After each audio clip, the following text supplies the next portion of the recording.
Assalamualaikum warahmatullahi wabarakatuh. Saya Dewi Mariam Beginiarsi, saya dosen Fakultas Ekonomi dan Bisnis Universitas Muhammadiyah Pringsewu. Dalam kesempatan ini saya akan menjelaskan tentang mata kuliah yang saya ampu. Mata kuliah yang saya ampu adalah mata kuliah pengantar ekonomi makro, teori ekonomi makro, ekonomi manajerial, dan hubungan industrial. Dalam kesempatan ini saya akan menjelaskan tentang mata kuliah pengantar ekonomi makro. Mata kuliah pengantar ekonomi makro menekankan pada pemahaman tentang teori, konsep teknik, dan asumsi terkait teori ekonomi makro. Tekanan dalam mata kuliah ini adalah pengetahuan pemahaman bagaimana metodologi ilmu ekonomi makro dalam penerapan PDB, pertumbuhan ekonomi, sampai dengan tolak ukur ataupun indikator keberhasilan perekonomian. Capaian pembelajaran mata kuliah pengantar ekonomi makro yang pertama adalah memahami konsep dasar teori ekonomi makro, teori ekonomi makro dan perkembangannya, mekanisme transmisi kebijakan makro di Indonesia, kemudian mampu menganalisis mekanisme transmisi kebijakan makro, kemudian mampu menganalisis isu-isu aktual di bidang makro. Selanjutnya adalah mampu mengkaji implikasi pengembangan atau implementasi ilmu pengetahuan dan teknologi yang memperhatikan dan menerapkan nilai ekonomi sesuai dengan keahliannya berdasarkan kaidah, tata cara, dan etika ilmiah dalam rangka menghasilkan solusi, gagasan, serta memecahkan permasalahan dalam bidang moneter. Kemudian selanjutnya yaitu mahasiswa mampu memahami model dasar ekonomi makro yang mencakup analisis fluktuasi ekonomi dan kebijakan stabilisasi. Dalam perkuliahan saya menerapkan metode yaitu delivery, interaction, dan assessment. Dalam delivery saya menyampaikan materi perkuliahan dengan metode ceramah. Artinya saya menyampaikan pengetahuan seputar tentang teori ekonomi makro sesuai topik pembahasan. Kemudian interaction, saya melakukan interaction dengan mahasiswa dengan berupa memberikan pertanyaan dan mahasiswa menjawab atas pertanyaan yang saya berikan, serta mahasiswa bertanya atas materi yang disampaikan kepada saya sebagai dosen dan saya memberikan penjelasannya. Nah, setelah itu saya juga memberikan assessment ataupun penilaian. Penilaian yang saya lakukan yaitu ada penilaian dari sisi sikap, kemudian penilaian dari penugasan, kemudian penilaian dari kuis, dan penilaian dari penilaian akhir semester. Penilaian dari sisi sikap yaitu saya akan melihat sikap dari mahasiswa, di mana mahasiswa aktif dalam berperan di dalam kelas, menjawab pertanyaan yang diberikan ataupun berargumen, mengungkapkan pendapat yang ingin mereka sampaikan. Kemudian kehadiran itu juga merupakan salah satu penilaian sikap. Nah, tentunya penugasan ada banyak bentuk-bentuk penugasan. Ada penugasan dalam bentuk pembuatan makalah, proposal, kemudian ada presentasi, diskusi, kemudian ada pengerjaan soal yang diberikan oleh saya sebagai dosen, kemudian juga ada penilaian akhir semester. Nah, pengantar ekonomi makro memiliki bobot beban SKS yaitu sebanyak 2 SKS. Mata kuliah ini diberikan pada saat semester 2. Nah, mata kuliah ini memiliki subjek PMK atau topik-topik yang disampaikan di dalam satu semester, yaitu yang pertama adalah problematika ekonomi makro. Selanjutnya ada konsep perhitungan PDB dan berdasarkan fakta perekonomian di Indonesia. Selanjutnya konsumsi nasional, lalu investasi nasional, permintaan dan penawaran uang, keseimbangan pasar barang dan pasar uang, perhitungan pendapatan nasional, keseimbangan dan pendapatan nasional dalam perekonomian tertutup, keseimbangan pendapatan nasional dalam perekonomian terbuka, kebijakan fiskal dan moneter yang diterapkan oleh pemerintah. Selanjutnya pasar tenaga kerja dan keseimbangan umum serta inflasi. Selanjutnya pertumbuhan ekonomi serta berbagai isu terkait dengan pertumbuhan ekonomi. Dalam mata kuliah pengantar ekonomi makro, saya memanfaatkan media yaitu dari Google Classroom, kemudian memanfaatkan penggunaan Quizizz, aplikasi Quizizz dalam perkuliahan. Dalam mata kuliah pengantar ekonomi makro, saya menggunakan 2 sistem yaitu blended learning, di mana saya juga melakukan penyampaian materi perkuliah menggunakan secara offline dan online. Selanjutnya, saya juga memanfaatkan media yaitu baik dari Google Classroom, kemudian WhatsApp, grup WhatsApp dalam penyampaian materi perkuliah ketika didiskusi, sehingga saya membuka open kepada mahasiswa yang ingin bertanya di luar jam perkuliahan. Selanjutnya mari kita saksikan video pembelajaran pengantar ekonomi makro, yaitu dengan topik perhitungan pendapatan nasional. Mulai ya. Bismillahirrahmanirrahim. Assalamualaikum warahmatullahi wabarakatuh. Alhamdulillah, hari ini kita bisa sama-sama bertemu kembali. Bukan bertemu kembali ya, karena sebelumnya kita tidak pernah bertemu karena masa pandemi, karena belum ada izin. Nah, sekarang sudah mulai bisa, hanya tidak bisa terus dalam melakukan perkuliahan atau bukan hanya sesi tertentu saja. Oke, pada perkuliahan hari ini, Ibu sebelum memulai perkuliahan, Ibu akan cek absen dulu ya. Yang sesi pertama, apakah hadir semua atau berapa orang yang tidak hadir? Ibu panggil ya. Amulian Adi Prasetyo. Hadir Bu. Berarti ada sekitar 1, 2, 3, 4 yang belum hadir, termasuk tadi yang salah satu ya. Sebelum Ibu masuk untuk materi hari ini tentang ekonomi nasional, Ibu juga mau mengulas balik yang sudah pernah Ibu jelaskan sampai mana artinya, sampai mana pemahaman kalian dari sesi kita yang lalu, dan beberapa materi yang Ibu lakukan di Google Classroom untuk yang berdiskusi hanya ya walaupun hanya beberapa orang, tapi ya Allah mudah-mudahan kedepannya lebih banyak lagi yang aktif dalam diskusi. Sebelum Ibu ulas kembali, Ibu mau menanyakan sesuatu.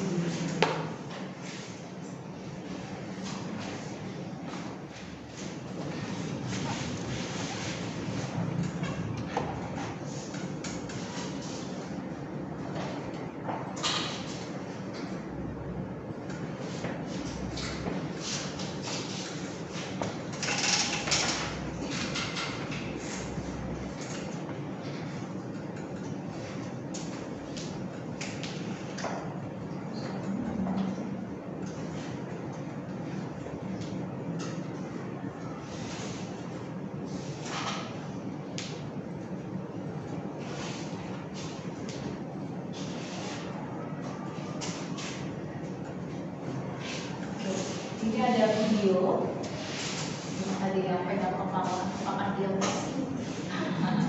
Kita perhatikan dulu bersama ya.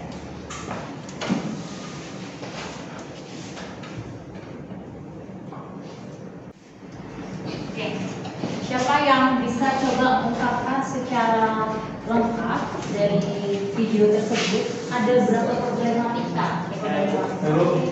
Siapa dulu? Siapa yang tunjuk tangan? Tadi siapa Mas Rena yang duluan tunjuk tangan? Ini Bu. Mana? Ini ya? Ya. Iya, Mbak siapa namanya? Panggilannya? Andi. Silakan Mbak Andi. Apa dari video tersebut? Problematika ekonomi makronya apa saja? Buka aja apa Mbak? Problematika ekonomi makronya yaitu yang pertama terjadi kemiskinan, yang kedua terjadinya pengangguran, yang ketiga kenaikan bahan bakar minyak atau BBM, kenaikan ongkos transportasi, kenaikan biaya pendidikan, nilai tukar krisis nilai tukar, krisis rupiah, inflasi, korupsi, skandal atau pencucian uang, permintaan barang, jaringan ekspor dan impor, dan utang negara. Kan ada 3 pendekatan, produksi, pengeluaran, sama pendapatan. Nah yang produksi itu tadi kan Mbak siapa namanya? Mbak Silva jawab ada penambahan dari nilai tambah dari faktor produksi. Nah berarti kalau yang pendekatan pengeluaran namanya pengeluaran, berarti kan dana keluar. Nah yang diingat apa? Berarti kalau orang melakukan pengeluaran itu apa yang dilakukan? Yang dilakukan apa?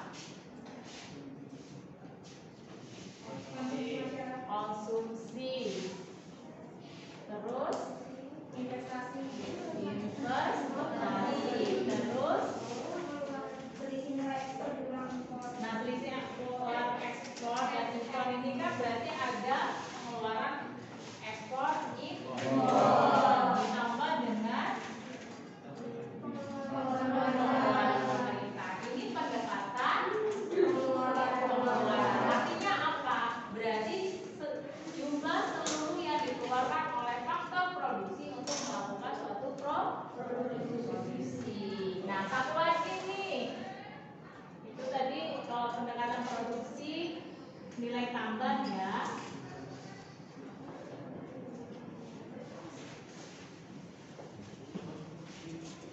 Jadi kalau ini pengeluaran.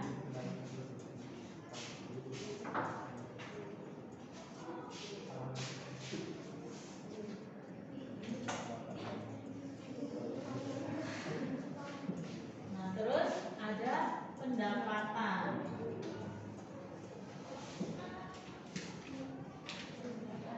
Ada 3 pendapatan. Nah, kalau yang pendapatan berarti apa? Ibu tidak tanya rinciannya. Pendapatan apa?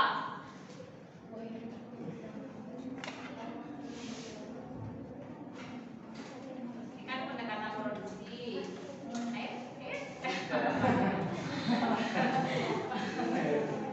Tadi yang pengeluaran gimana? Kalau pengeluaran kan segala sesuatu yang dikeluarkan untuk faktor produksi dijalankan suatu produksi di dalam suatu negara, atau aktivitas produksi itu tidak hanya dari menghasilkan barang aja ya, tapi produksi itu juga gimana pemerintah mengeluarkan uang, itu kan merupakan kegiatan produksi juga. Produksinya apa? Kalau untuk pembangunan kan berarti hasilnya adalah fasilitas umum. Oke. Nah, di sini kan ada konsep-konsep perhitungan PDB. Ada nilai tambah bruto ini bagian dari PDB-nya. Nah, ada 3 pendekatan. Pendekatan apa saja? Dan tolong jelaskan. Mbaknya mana? Udah. Ya, Mbak siapa namanya? Mbak Usnul, silakan Usnul.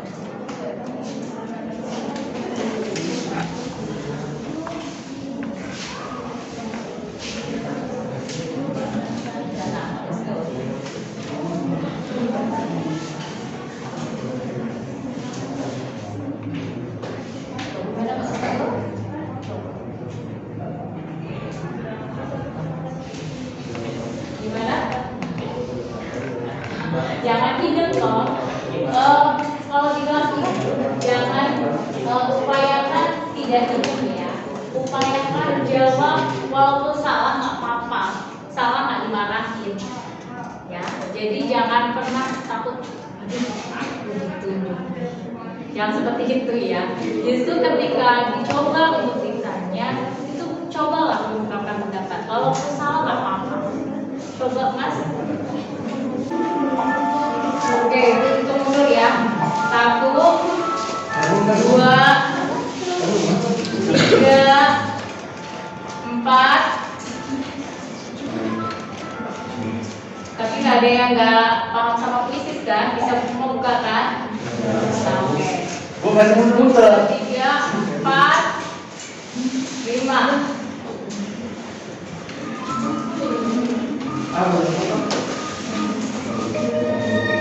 Silakan menjawab.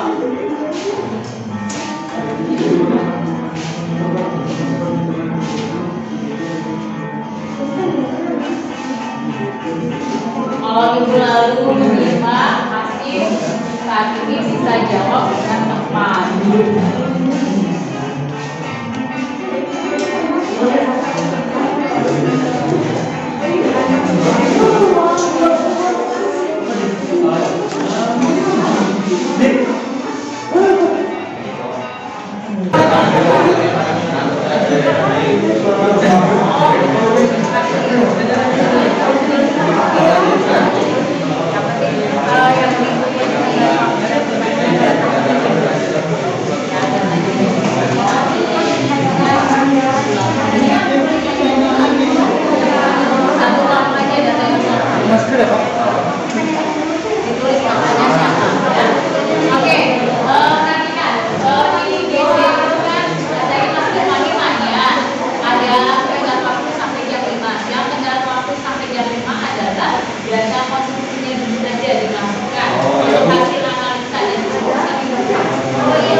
data konsumsi luar negeri dan konsumsi dalam negeri. Nah, sekarang tugas kalian menganalisa data, mensajikan seperti yang tadi ditayangkan. Jadi ketika kalian tahun 2019 sekian, perbuatan dari 2020-nya seperti apa, terus tingkat grafik, tingkat pertumbuhannya seperti apa. Tadi Ibu lihat beberapa sudah ada yang menyajikan grafik, tinggal penelaahan bagaimana tingkat ekonominya, lalu berimbas pada pertumbuhan ekonomi.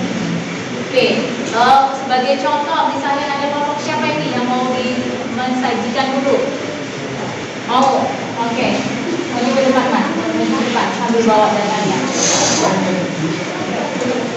Oke, maju temennya kalau sendiri. Kelompoknya Mas, maju. Oke.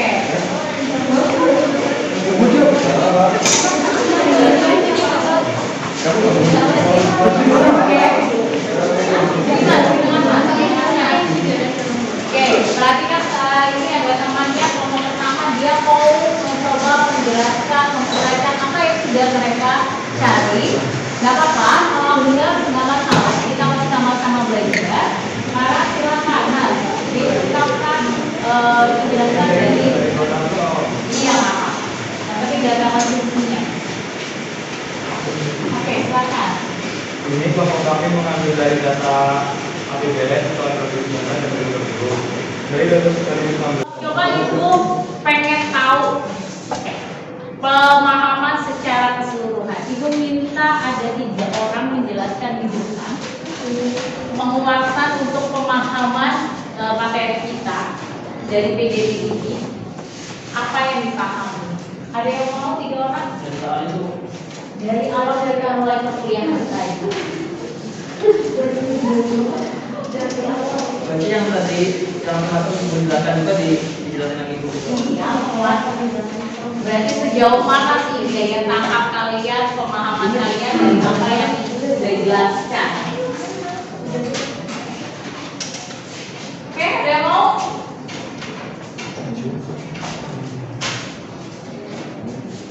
Ada yang mau?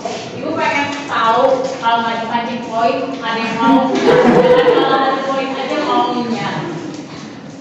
Itu 3 orang sekali maju atau satu-satu? Satu-satu.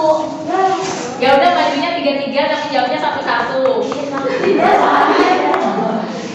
Gimana?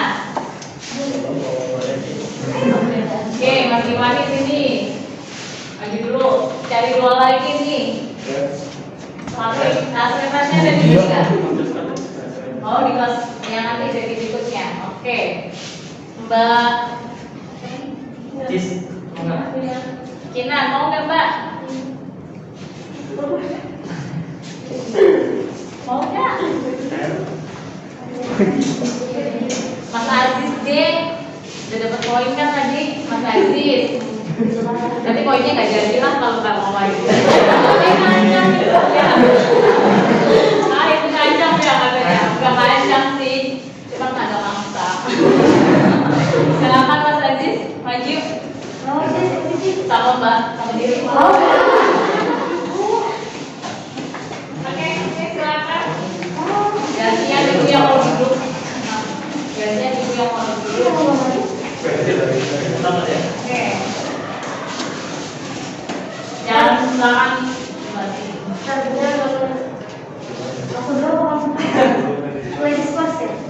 Oh iya.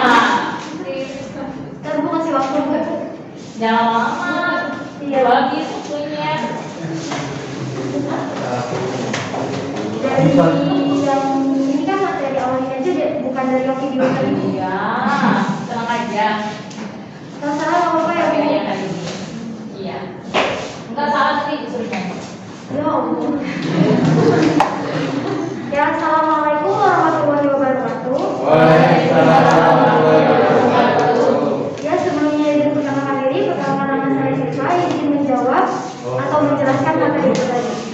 Jadi tadi kita belajar tentang ekonomi makro dan pertama itu ada PDB, di mana PDB dan GNP itu sama saja, di mana definisinya CDP maksudnya Bu.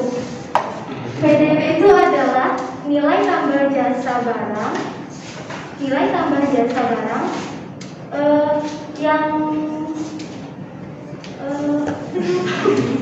PDB adalah nilai tambah jasa barang yang diakumulasikan dalam waktu tertentu atau periode. Terus PDB itu ada tiga faktor. Yang pertama faktor produksi. Masa nggak lupa ya Bu? Yang pertama signifikan. Untuk menambahkan yang untuk materi kita pertama yang sudah diberikan oleh Dewi tadi mengenai GDP dan GDP. Kalau GDP sendiri itu produk domestik bruto yang diakumulasikan dari nilai dalam negeri. Sedangkan kalau GDP itu adalah nilai yang diakumulasikan dari pengeluaran luar. Gitu. Contohnya itu kalau dari luar itu dari konsumsi dan pengeluaran pemerintah. Nah, sedangkan di dalam suatu produksi dalam Indonesia itu ada tiga pendekatan. Yang pertama itu pendekatan produksi. Pendekatan produksi itu segala sesuatu yang dijumlahkan dari segi produksinya. Kemudian dari pendekatan pendapatan itu yang kedua pendekatan pengeluaran. Kalau pengeluaran itu maksudnya adalah segala sesuatu yang dikeluarkan oleh pemerintah untuk suatu jasa barang atau jasa. Makro sampai dengan tiga pendekatannya, rumusnya, terus penjabaran dan penjelasannya, termasuk perbedaan antara GDP dan GMP-nya. Ibu harapkan apa yang sudah Ibu sampaikan dan teman-teman kalian perwakilan untuk mengutarakan itu jangan dilupakan ya, karena itu kunci utama pokok. Oke, Ibu menegaskan kembali bahwa problematika ekonomi makro itu yang terjadi banyak, tidak hanya pengangguran saja, tapi tadi ada kenaikan harga, ada apa? Ada terjadinya kemiskinan tadi ya, yang digambarkan di gambar video tadi, ada rumah yang guguk, ada di pinggir bantaran sungai, kemudian ada demo di mana-mana karena banyaknya pengangguran. Itu dampaknya nanti semakin luas. Nah, kemudian ada tiga pendekatan tadi, ada pendekatan produksi, kemudian ada pendekatan pengeluaran, ada pendekatan pendapatan. Kalau pendekatan produksi adalah pendekatan dengan nilai tambah dari seluruh sektor produksi. Kalau pengeluaran adalah penjumlahan dari seluruh pengeluaran yang dilakukan oleh pemerintah. Kalau pendapatan, penjumlahan dari seluruh balas jasa dari faktor produksi. Ya, timbulah rumus tadi yang pendekatan kalau nilai tambah produksi kan tinggal menambahkan nilai tambahnya saja. Tapi kalau pendekatan dari pengeluaran itu ada apa? Konsumsi ditambah dengan investasi ditambah dengan MX itu ekspor kurang impor, kemudian ditambah dengan government. Terus kalau pendekatan pendapatan itu menambahkan dari balas jasa. Balas jasanya apa? Ada upah itu balas jasa dari apa? Tenaga kerja. Kemudian ada rental income, itu balas jasa dari apa? Sewa. Kemudian interest itu ada bunga balas jasa dari apa? Dari perbankan. Kemudian ada apa lagi? Ada UPR, profit itu artinya balas jasa dari tabungan usaha. Kemudian ada business tax, itu adalah balas jasa dari apa yang diterima kita di dalam kegiatan sehari-hari. Kita ada bayar pajak. Ya. Kemudian ada apa lagi? Ada apa? Penurunan. Kadang-kadang barang dan jasa itu mengalami penurunan. Itu merupakan balas jasa karena dari nilai penurunan itu merupakan ada selisih angka yang menjadi suatu keuntungan. Kemudian forex itu selisih antara yang berada di dalam negeri dengan di luar negeri. Oke, sampai di sini bisa dipahami semua? Oke, alhamdulillah. Tadinya itu mau lanjut ke konsumsi, cuman begitu waktu sudah habis. Untuk pertemuan minggu depan, Ibu harapkan kalian bisa cari, silakan boleh di rumah, boleh di YouTube, boleh media-media lain, cari tentang konsumsi masyarakat Indonesia, ya, sama konsumsi masyarakat luar negeri. Nanti minggu depan kita bahas bersama.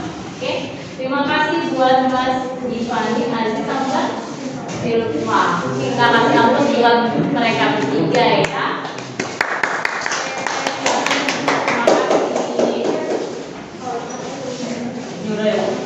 Oke,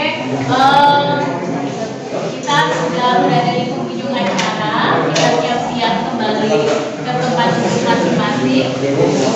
Kita berdoa bersama biar ilmu yang kita dapatkan menjadi suatu berkat dan bermanfaat buat kalian semuanya. Oke, Pak Kumar, silakan keluar.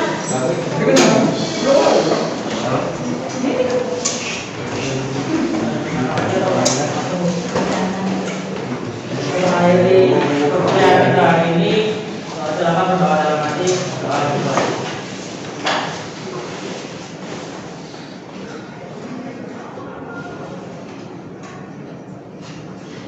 Doa selesai. Oke, terima kasih buat pertemuan hari ini. Itu yang bisa disampaikan, mudah-mudahan bisa dan bisa ditangkap dengan baik. Kalau ada kurang dan terkadang yang biasa, saya mohon maaf. Akhiri, wassalamualaikum warahmatullahi wabarakatuh.